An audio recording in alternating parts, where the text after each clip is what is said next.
আমার বন্ধু রবিনের বউ দেখতে কত স্মার্ট, আর তুমি এমন অবস্থায় থাকো যে কেউ দেখলে বলবে কাজের লোক।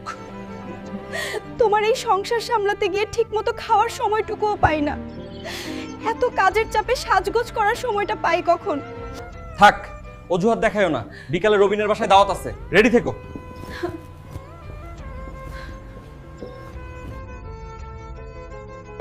রবিনের বউয়ের দিকে একবার তাকিয়ে দেখো, নিজের দিকেও একবার দেখো, তাহলেই বুঝতে পারবে। লাবণ্য, আমাকে এক গ্লাস কফি দাও। বিরক্ত করো না তো, কিচেনে সবকিছু আছে, নিজে বানিয়ে খাও। কিরে রবিন, তুই তো স্মার্ট সুন্দরী বউ নিয়ে ভালোই আছিস মনে হয়। সুখের একটা সংসার তোর, আমারই যত্ত পোড়া কপাল। শোন বন্ধু, চকচক করলেই শোনা হয় না, অফিস থেকে এসে এক গ্লাস পানিও নিজের হাতে নিয়ে খেতে হয়। সে তো আমার কোনো কথাই শুনে না, নিজের স্বাধীন মতো চলে, এটাকে সুখের সংসার বলে না বন্ধু। বলিস কি বন্ধু, আমি তো ভেবেছিলাম সুন্দরী স্মার্ট বউ নিয়ে তুই অনেক সুখেই আছিস, এখন দেখি তার বিপরীত।